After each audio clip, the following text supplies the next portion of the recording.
Hello, welcome to the Tollywood times. ఈరోజు మనం అందాల నటి అభినేత్రి మీనా గారి పుట్టినరోజు సందర్భంగా మీనా గారి గురించి కొన్ని విశేషాలు తెలుసుకుందాం. మీనా గారు తెలుగు సినిమాలో చేసిన వర్క్ గురించి, పర్ఫార్మెన్స్ గురించి, అవార్డ్స్ గురించి మరియు మరిన్ని విశేషాలు తెలుసుకుందాం. Switch on to the Tollywood times. మొట్టమొదటిసారిగా మీనా గారు చైల్డ్ ఆర్టిస్ట్గా ఎంట్రీ ఇచ్చారు. తెలుగులో కొన్ని మూవీస్ చైల్డ్ ఆర్టిస్ట్గా చేశారు. వాటిల్లో కె విశ్వనాథ్ గారు దర్శకత్వం వహించిన సిరివెన్నెల మూవీ గురించి చెప్పుకోవాలి. అందులో బ్లైండ్గా చాలా బాగా నటించారు. అయితే చిన్నప్పటి నుంచి మీనా గారి నటనకి వంక పెట్టలేం.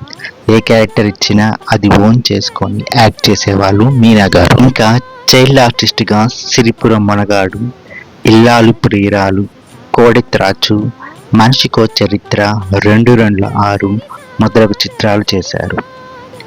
ఇక్కడ గమనించదగిన విషయం ఏమిటంటే 226లో హీరో రాజేంద్ర ప్రసాద్ గారు. అందులో మీనా గారు హీరోయిన్ చిన్నప్పటి రోల్ ప్లే చేశారు. కానీ రాజేంద్ర ప్రసాద్ గారితో కాంబినేషన్ సీన్స్ లేవు. మళ్ళీ నవయుగం అనే మూవీలో హీరోయిన్గా ఇంట్రడ్యూస్ అయ్యారు. అదే రాజేంద్ర ప్రసాద్ గారి పక్కన. అందరూ మీనా గారు హీరోయిన్గా మొదటి సినిమా సీతారామయ్య గారి మనవరాలు అనుకుంటారు. కానీ దానికన్నా ముందు హీరోయిన్గా కొన్ని ఇంట్రడ్యూస్ చేశారు. అలాగే దాని తర్వాత కూడా కొన్ని మూవీస్లో హీరోయిన్గా యాక్ట్ చేశారు. అందులోనే మనం చెప్పుకునే నవయుగం కానీ, ప్రజల మనిషి, కర్తవ్యంలో సెకండ్ హీరోయిన్ టైప్ కానీ. అలాగే సూపర్ స్టార్ కృష్ణ గారి పక్కన ఇంద్రభవనంలో యాక్ట్ చేశారు మీనా గారు. అదే మూవీలో కృష్ణంరాజు గారి సోదరిగా యాక్ట్ చేశారు.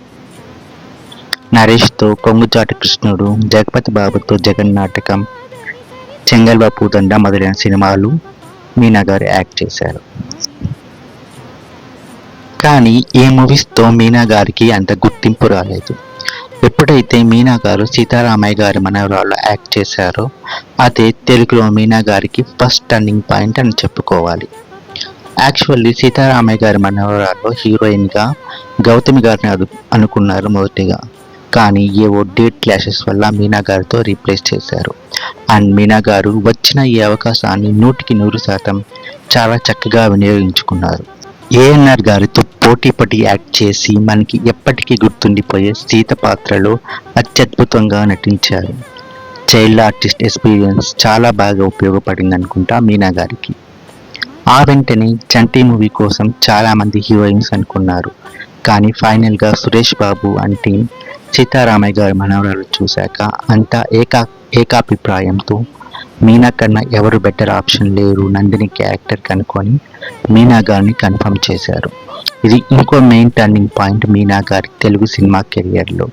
And one of top hero Venkatesh గారి పక్కన యాక్ట్ చేయడం. చంటి మూవీ తర్వాత మీనా గారు తెలుగులో వెనక్కి తిరిగి చూసుకునే అవకాశమే రాలేదు. అంత బిజీ అయ్యారు. 92, 93, 94 ఇయర్స్లో ప్రతి ఇయర్ 6 to 7 తెలుగు మూవీస్లో వరుసగా యాక్ట్ చేశారు. అండ్ అన్ని బంపర్ హిట్సే. మీనా గారు ఏ మూవీ చేసినా దాంట్లో తన రోల్కి మ్యాక్సిమం ఇంపార్టెన్స్ ఉండే రోల్ లాగా చూస్ చేసుకుంటారు. అల్లరి పిల్ల, పెళ్ళాం చెప్తే వినాలి, రాజేశ్వరి కళ్యాణం, సుందరాకాండ, ప్రెసిడెంట్ గారి పెళ్ళం, బంగారు మామ, మొరటోడు నామకుడు, ముఠా మేస్త్రి, అల్లరి అల్లుడు, బొబ్బిలి సింహం, ఇలా ఏ మూవీ తీసుకున్నా అటు సెంటిమెంట్ పరంగా, కామెడీ పరంగా, డ్రామా పండించడంలో కానీ మీనా గారు తర్వాతే ఎవరైనా అని చెప్పాలి. అండ్ ఆ మూవీస్ అన్నీ తన పర్ఫార్మెన్స్తో ఇంపాక్ట్ చూపించగల మహానటి మన మీనా గారు. వెంకటేష్, మీనా గారి పేరు అప్పట్లో చాలా హిట్ పేరు. వాళ్ళ మూవీస్ అన్నీ 100% స్ట్రైక్ రేట్తో హిట్ అయ్యాయి. టాలీవుడ్లో అందరి టాప్ హీరోస్తో మీనా గారు అట్లీస్ట్ 2 to 3 మూవీస్ చేశారు. అండ్ అవన్నీ సూపర్ డూపర్ బ్లాక్ బస్టర్ హిట్సే. తెలుగులోనే కాక తమిళ్, మలయాళం, కన్నడ ఇలా ఆల్ సౌత్ ఇండియా లాంగ్వేజెస్లో టాప్ అండ్ సక్సెస్ఫుల్ హీరోయిన్గా ఉన్నారు మన మీనా గారు. ఇక అవార్డ్స్ విషయానికి వస్తే తెలుగులో రాజేశ్వరి కళ్యాణ మూవీకి బెస్ట్ హీరోయిన్గా నంది అవార్డు వచ్చింది మీనా గారికి. అండ్ సెకండ్ ఇన్నింగ్స్లో దృశ్యంతో సూపర్ డూపర్ హిట్ రీఎంట్రీ ఇచ్చారు. ఇప్పటికీ సెకండ్ ఇన్నింగ్స్లో కూడా మంచి ఇంపార్టెన్స్ ఉన్న రోల్లోనే సెలెక్ట్ చేసి వాటిలో యాక్ట్ చేయడం ద్వారా మీనా గారు తన ప్రతిష్టను నిలబెట్టుకోగలిగారు.